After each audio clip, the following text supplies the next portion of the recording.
بعض حضرات یہ بھی کر رہے ہیں کہ کہیں سے بھی اس ڈرامے کے خلاف کسی کا بھی کوئی بیان ملے تو وہ اٹھا کے وہ اس پہ چسپاں کر رہے ہیں, اس پہ لگا رہے ہیں. تو میرے ساتھ بھی یہی ہوا کہ ایک روایتی ڈراموں کے بارے میں نے ایک بات کہی ہے تو وہ اٹھا کے ارطغرل پہ فٹ کر دیے لوگوں نے, اور یہ تاثر دیا جا رہا ہے کہ یہ ڈرامہ بھی حرام ہے, گناہ کبیرہ ہے. تو میں نہیں کہہ رہا کہ یہ ڈرامہ دیکھنا جائز ہے, لیکن اتنی بات میں وضاحت اس کی ضروری سمجھتا ہوں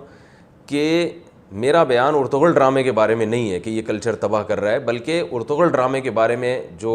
میں وضاحت کرنا چاہتا ہوں, جو بہت سے بڑے بڑے اسکالرس کی طرف سے بھی وضاحت آ چکی ہے کہ یہ ڈرامہ ارطغرل یہ عام روایتی ڈراموں کی طرح نہیں ہے. اس میں طیب اردگان جو ترکی کے صدر ہیں, ایک ویژنری آدمی ہیں, ان کا بہت بڑا مقصد اسلامی خلافت کا اصل چہرہ دکھانا ہے. کیونکہ جب سے اسلام دشمن دنیا پہ غالب ہوئے ہیں, انہوں نے اسلام کا ایک بہت ہی بھیانک چہرہ ڈراموں کے ذریعے, فلموں کے ذریعے دکھایا ہے, اور مسلمان خلفاء اور مسلمان بادشاہوں کا ایک بڑا ہی منفی امیج دنیا کے سامنے ظاہر کیا ہے. اور ظاہر ہے ایک میڈیا کا دور ہے, تو اس کے ذریعے وہ کامیاب بھی ہوئے ہیں. آج آپ دیکھ لیں کہ ہمارے بچوں کو اسلامی خلفاء کے بارے میں, اسلامی ہسٹری کے بارے میں کچھ بھی نہیں پتہ ہوتا, اور حالانکہ ہم نے 1000 سال سے زیادہ عرصہ دنیا پہ حکومت کی ہے, لوگوں نے تہذیب ہم سے سیکھی ہے, سائنس ٹیکنالوجی ہم سے سیکھی ہے.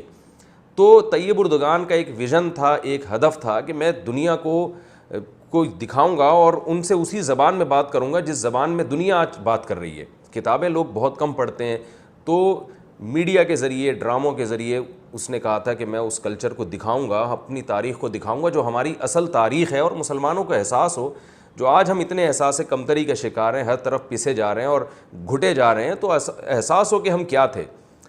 تو اتنا زیادہ اس ڈرامے کا اثر ہوا ہے کہ اس کا ایک بہت ہلکا پہلو ہے کہ بہت سے غیر مسلم اسے دیکھ کے مسلمان ہوئے. یہ ہلکا پہلو اس لیے کہہ رہا ہوں کہ اس سے بھی بڑے بڑے فائدے اس ڈرامے کے ذریعے حاصل ہوئے. یہ تو ایک چھوٹی سی بات ہے کہ بہت سے غیر مسلم اس ڈرامے کو دیکھ کر مسلمان ہو گئے. لیکن میں نے بعض ماہرین سے سنا ہے کہ جو مذہب کا بھی بہت گہرا مطالعہ رکھتے ہیں اور دنیا کی تہذیبوں سے بھی بہت زیادہ واقف ہیں, اور کس کے یعنی کیا امپیکٹ پڑ رہا ہے ڈراموں اور فلموں کا دنیا پہ, اور کس طرح سے دنیا کو پورا, آپ دیکھیں ہمارے معاشرے میں جو بے حیائی بہت تیزی سے پھیلی ہے, یہ کتابوں سے نہیں پھیلی ہے, یہ تو ڈراموں اور فلموں سے پھیلی ہے.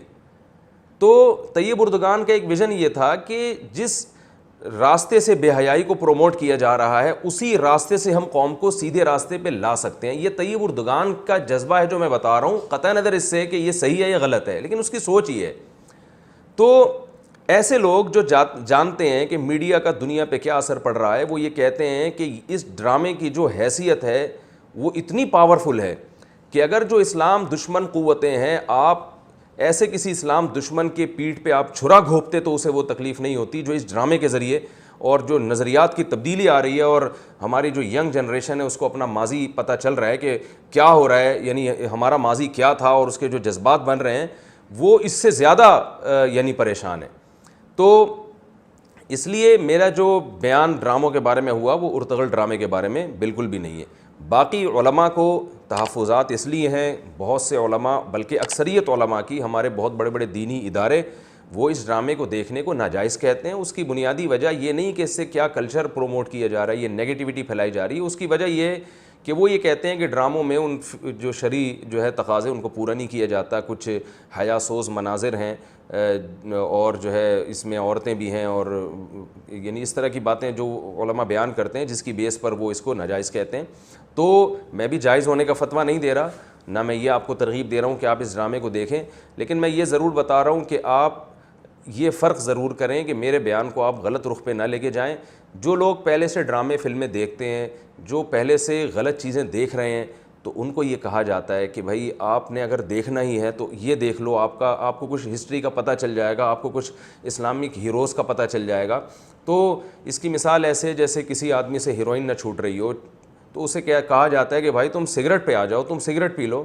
کم از کم اس سے تو بہتر ہی ہے. تو جو لوگ اس طرح ڈراموں فلموں کے دھتی ہیں, عادی ہیں, ہم ان سے کہتے ہیں کہ بھائی آپ اس کو جو ہے بجائے اس کے کہ آپ انڈین موویز دیکھیں, آپ ہالی ووڈ کی موویز دیکھیں جن کا کوئی ویژن نہیں ہوتا, بلکہ ان کا ویژن یا تو صرف انٹرٹینمنٹ ہے یا غلط ویژن ہوتا ہے, آپ کو غلط میسج دیا جا رہا ہوتا ہے. تو اس سے بہتر نہیں ہے کہ ایک ویژن کو سامنے رکھ کر ایک ڈرامے کو بنایا گیا اور اس میں ہسٹری دکھائی گئی ہے. اور اسلامی ہیروز دکھائے گئے ہیں، اور آپ کے اندر ایک جوش پیدا ہوتا ہے، جذبہ پیدا ہوتا ہے، ایک امنگیں پیدا ہوتی ہیں، تو بہتر ہے کہ آپ اس سے گند سے تو بہتر ہے کہ آپ اس طرف آ جائیں۔ تو اس لیے جو ہے مجھے ضرورت محسوس ہوئی کہ میں اس بارے میں اپنا ایک وضاحتی بیان جاری کروں۔ میں فتویٰ بہرحال نہیں دے رہا کہ ڈرامہ دیکھنا جائز ہے، کیونکہ علماء کو جو ڈراموں کے بارے میں تحفظات ہیں، لڑکیوں کا، جوان لڑکیوں کا آنا، اور کچھ کہا جاتا ہے کہ اس میں کچھ بعض دفعہ ایسے مناظر آ جاتے ہیں جو غیر شرعی ہیں، تو میں جواز کا فتویٰ تو بالکل نہیں دے رہا، لیکن اتنی بات ضرور ہے کہ وہ نوجوان جو ادھر ادھر کی الٹی سیدھی چیزیں دیکھ رہے ہیں، وہ اگر اس کو اس طرف آئیں گے تو اللہ سے امید ہے کہ شاید وہ بڑی برائیاں ان سے چھوٹ جائیں۔